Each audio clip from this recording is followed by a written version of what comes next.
स्वागत है आपका करियर प्लस कोचिंग के ऑनलाइन प्लेटफॉर्म पे। आज हम लोग भारत की स्थिति एवं विस्तार के कुछ इंपॉर्टेंट क्वेश्चन देखेंगे। इससे पहले इसके 3 पार्ट हो चुके हैं, प्लेलिस्ट बनी हुई है, आप लोग जाके देख सकते हैं।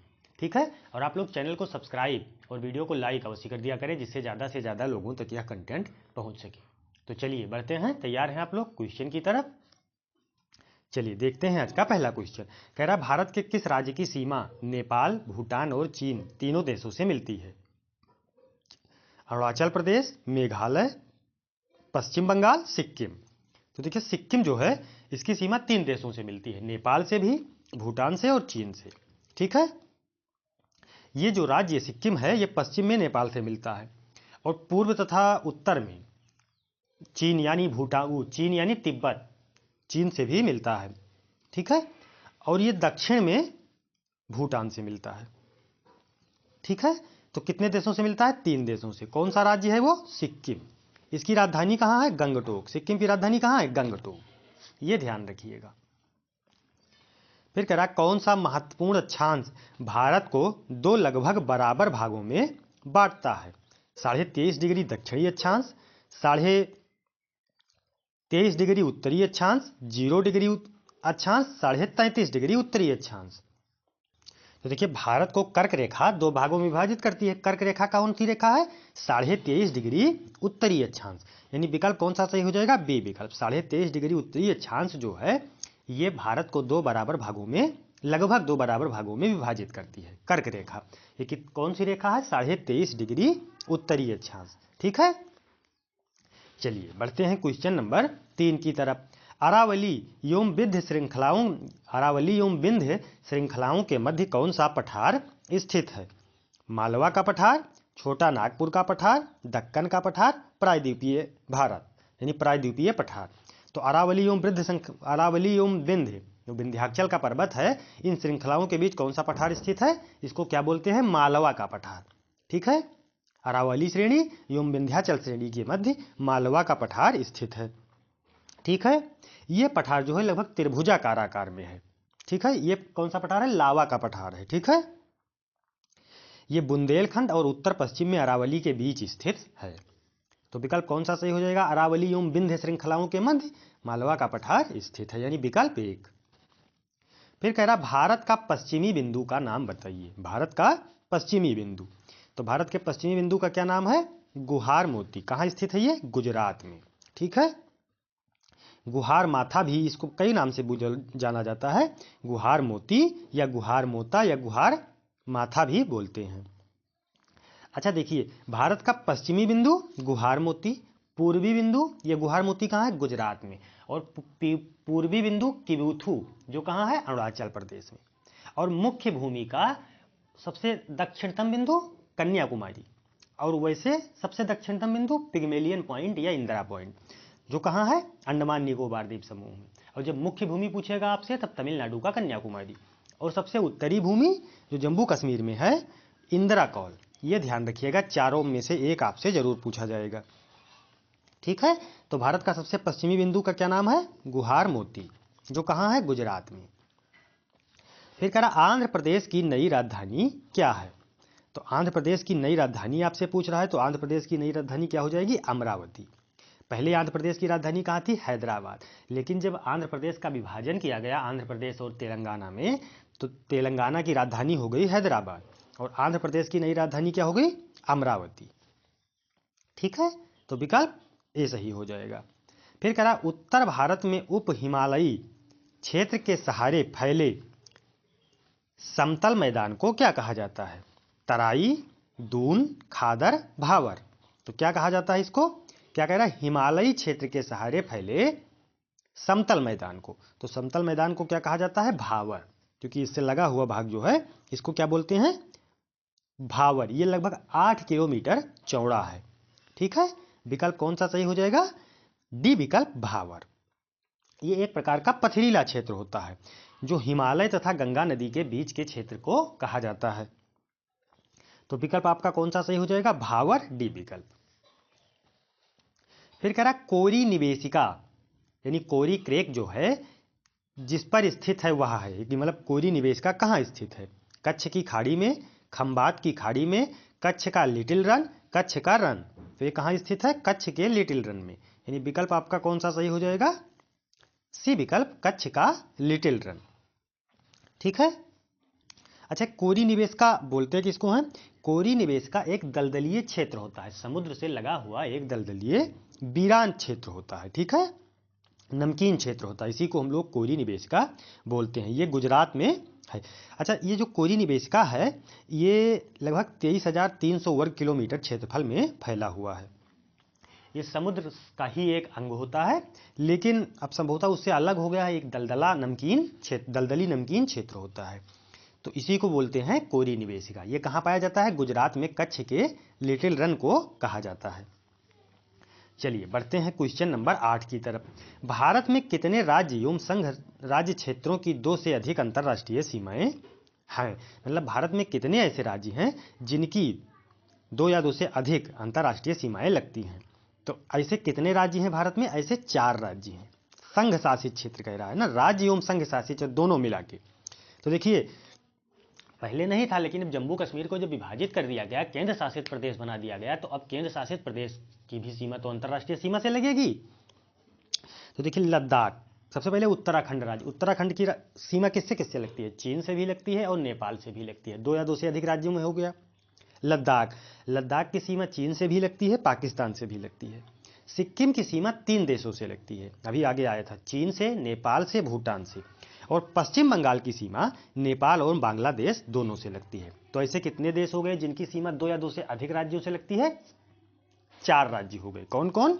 उत्तराखंड, लद्दाख, सिक्किम, पश्चिम बंगाल। तो उत्तराखंड की सीमा चीन और नेपाल से लगती है, लद्दाख की सीमा चीन और पाकिस्तान से लगती है, सिक्किम की सीमा चीन, नेपाल और भूटान से लगती है, और पश्चिम बंगाल की सीमा नेपाल और बांग्लादेश से लगती है। ठीक है। फिर अगला क्वेश्चन है, पटकाई बूम पहाड़ियां भारत के किस भाग में स्थित हैं? तो पटकाई बूम की पहाड़ियां भारत के पूर्वी भाग में स्थित है। ठीक है, पटकाई बूम की पहाड़ियां भारत के किस राज्य में स्थित है? पूर्वी भाग में स्थित है। यह म्यांमार से लगा हुआ क्षेत्र है। ठीक है। पटकाई बूम में खासी, गारो, जयंतिया श्रृंखलाएं पाई जाती हैं, इन्हीं के नाम पे जनजातियां भी हैं। ठीक है, ये ध्यान रखिएगा। चलिए बढ़ते हैं क्वेश्चन नंबर 10 की तरफ। पश्चिमी घाट है, पश्चिमी घाट क्या है? पर्वत, पठार, पठारों की ढलान, पहाड़ियां। तो ये क्या है? पठारों की ढलान है। पश्चिमी घाट क्या है? पठारों का ढलान है।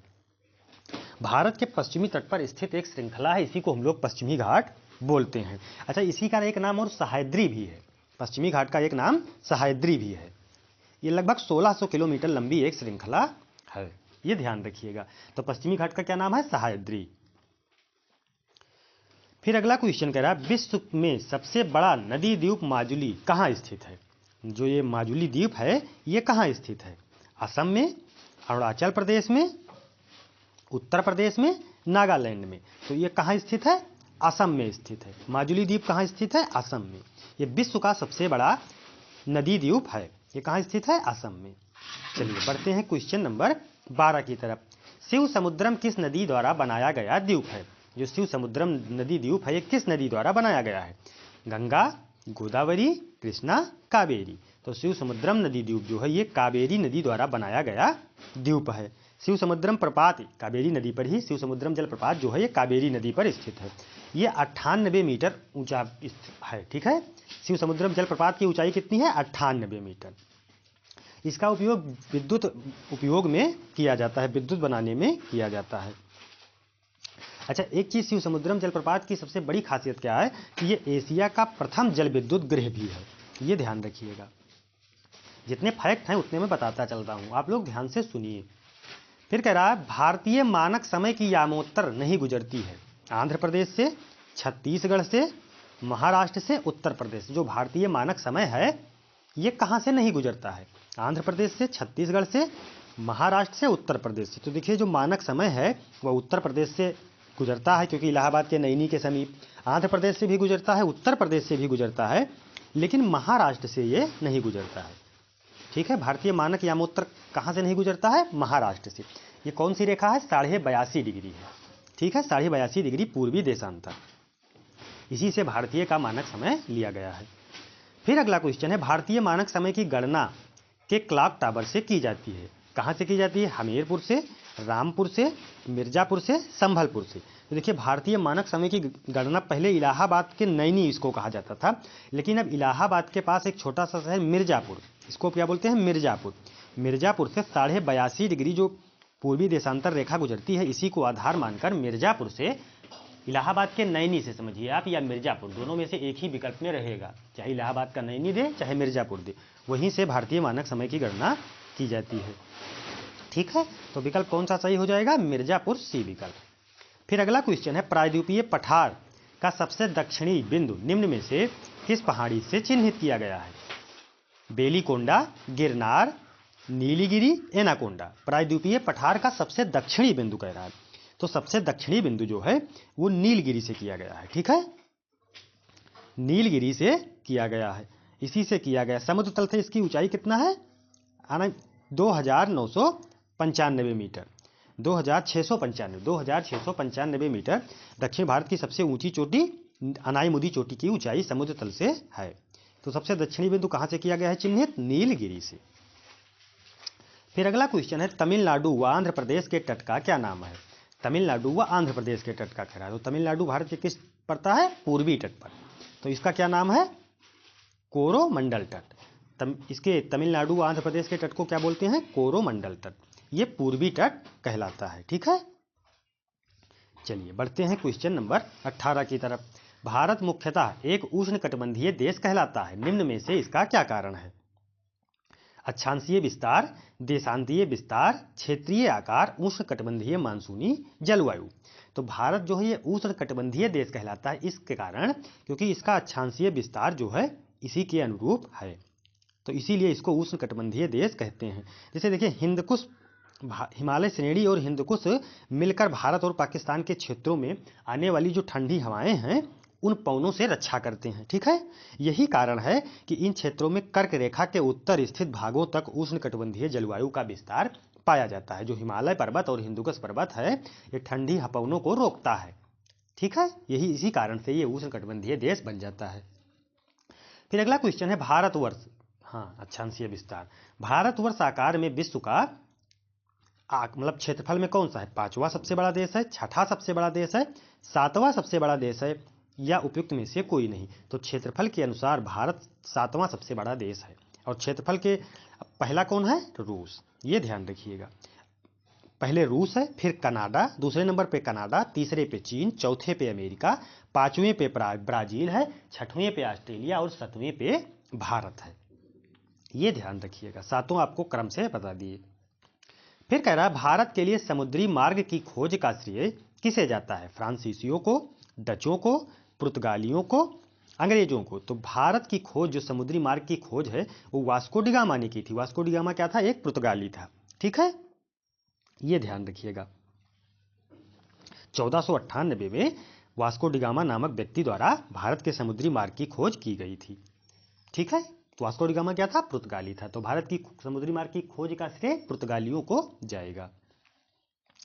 फिर है, पूर्वी तटीय मैदान का एक अन्य नाम है। पूर्वी तटीय मैदान, कोंकणीय तट, मालाबार तट, कोरोमंडलीय तट, गुजरात मैदान। तो देखिए पूर्वी तट कह रहा है, तो पूर्वी तट का क्या है? कोरोमंडल तट। यही पश्चिमी तट कहता केरल का तट, तब मालाबार तट हो जाता। ये आंध्र प्रदेश और तमिलनाडु के तट पूर्वी तट कहलाते हैं, जो कोरोमंडल के नाम से जाने जाते हैं। तो आंध्र प्रदेश और तमिलनाडु के तट को कोरोमंडल कहते हैं। तो पूर्वी तट का क्या नाम हो जाएगा? कोरोमंडल तट। फिर है, भारत के भौगोलिक मानचित्र कौन तैयार करता है? भारत का भौगोलिक मानचित्र कौन तैयार करता है? भारतीय भूवैज्ञानिक सर्वेक्षण, भारतीय भौगोलिक सर्वेक्षण, रक्षा मंत्रालय, भारतीय सर्वेक्षण। तो भारत का जो मैप है कौन तैयार करता है? मानचित्र भारतीय सर्वेक्षण। भारतीय सर्वेक्षण विभाग का क्या काम है? भारत के नक्शे बनाना और सर्वेक्षण करने वाली एक, भारत के नक्शे बनाने और सर्वेक्षण करने वाली एक केंद्रीय एजेंसी का क्या नाम है? भारतीय सर्वेक्षण। अच्छा, इसका गठन कब किया गया था? 1767 ईस्वी में ब्रिटिश द्वारा किया गया था। तो भारत का नक्शा कौन तैयार करता है? मानचित्र भारतीय सर्वेक्षण के द्वारा तैयार किया जाता है। फिर है, भारत का अपने पड़ोसी देशों के मध्य अंतरराष्ट्रीय सीमा का विस्तार का आरोही क्रम। आरोही क्रम मतलब घटते क्रम, यानी सबसे बड़ा, सबसे ज्यादा सीमा किस देश के साथ लगती है, फिर सबसे कम। तो सबसे ज़्यादा किसके साथ लगती है? बांग्लादेश के साथ। तो सबसे कम नेपाल, यानी पहले नेपाल हो जाएगा, फिर नेपाल से ज़्यादा पाकिस्तान। देखो नेपाल के साथ 1751 लगती है, ठीक है। नेपाल के साथ कितनी लगती है? 1751, लिखे दे रहा हूँ, नेपाल के साथ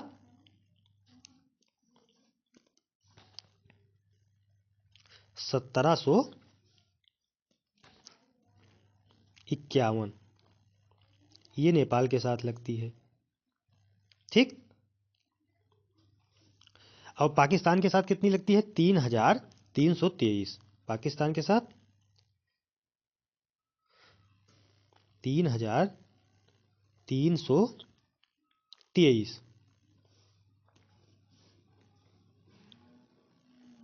और चीन के साथ कितनी लगती है? 3488। 3488। और बांग्लादेश के साथ कितनी लगती है? 4096, ठीक। तो विकल्प आपका कौन सा सही हो जाएगा? विकल्प यही, नेपाल, पाकिस्तान, चीन, बांग्लादेश, ये ध्यान रखिएगा। चलिए बढ़ते हैं क्वेश्चन नंबर 24 की तरफ। 8 डिग्री चैनल निम्न में से किस किस को पृथक करता है? 8 डिग्री चैनल जो है ये किसको पृथक करता है? लक्षद्वीप और मालदीव को, भारत को श्रीलंका से, अंडमान को निकोबार से, इंदिरा पॉइंट को इंडोनेशिया से। तो 8 डिग्री चैनल जो है ये लक्षद्वीप को मालदीव से पृथक करता है, यानी विकल्प आपका कौन सा सही हो जाएगा? बी विकल्प, लक्षद्वीप को मालदीव से। फिर है, निम्न में से कौन सा राज्य नेपाल के साथ अपनी सीमा साझा नहीं करता? बिहार, उत्तर प्रदेश, पश्चिम बंगाल, असम। तो नेपाल के साथ कौन सा राज्य सीमा साझा नहीं करता? असम। असम की सीमा नेपाल से नहीं लगती। नेपाल की सीमा किस किस से लगती है?